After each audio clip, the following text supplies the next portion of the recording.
these two sides, they have me think about my path in life and the notion of calling in radically different ways.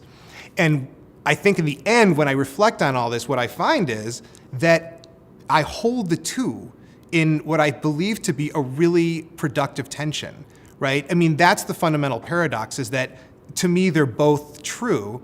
And I try to remind myself to live with these insights from both of these traditions all the time.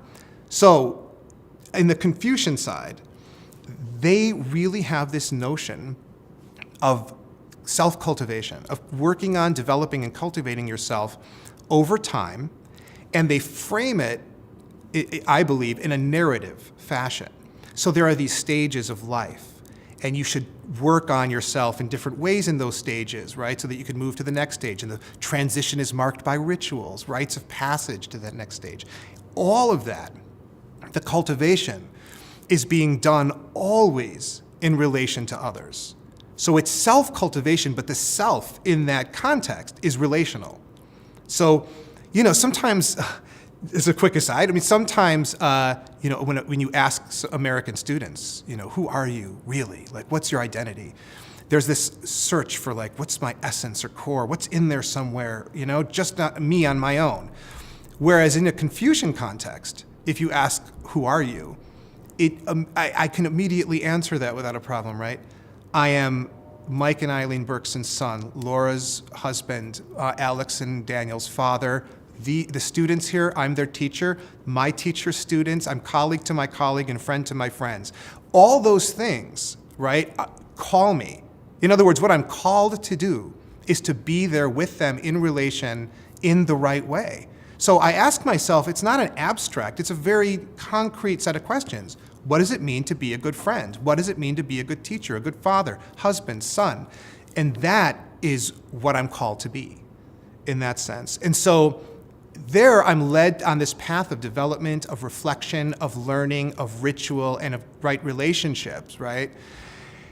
So then in the Daoist framework, for me, Zhuangzi especially, and then some of the Zen masters that he influenced in various ways, they call into question a lot of these internalized narrative structures that you're given by culture and by society, right?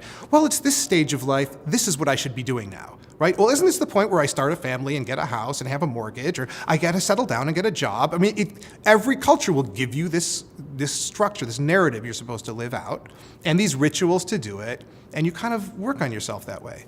But Zhuangzi, he's the playful underminer of all such things, He's constantly shaking your foundations and leading you to ask fundamental questions.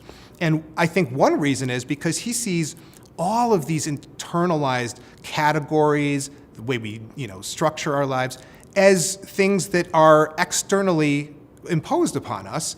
Rather, what we should do is find a set of practices, first of all, to be able to see through those. Not necessarily repudiate or undermine, because even that's taking it too seriously, but at least to see them as constructed, to be able to subvert them, play with them, question them. And then when that doesn't dominate you anymore, when you're not a prisoner to those things, you're able to discern, I think, in a certain way, the movements of your own nature that you're born with, that you're given. The word he uses, and a lot of Daoists use, is wu wei, which is effortless action, some sort of like a non-intentional movement in accordance with the flow of the Tao, or the natural pulse of life, which you are a part of, you're not separate from. If I had to sort of encapsulate it, I would say calling for the Confucians, you're called more by your tradition, by your ancestors, particularly your parents, right? It's very important that you try to live out the things that they, in some way, want for you and hope for you. And by a sense of responsibility to your descendants, to the future, because you're thinking in these narratives. That the narratives don't begin and end with your life. They start well before you're born and well after you're dead. So you see your life in this much larger framework. Zhuangzi is a very, what I would call, a momentary notion of time, rather than a narrative conception, so that you literally, he emphasizes rapid change all the time, just and flowing with that change and not resisting or holding on, even at death's doorstep. to welcome each change as a movement of the Tao. So in that sense, you try to have a very present focus rather than thinking in the big narrative picture.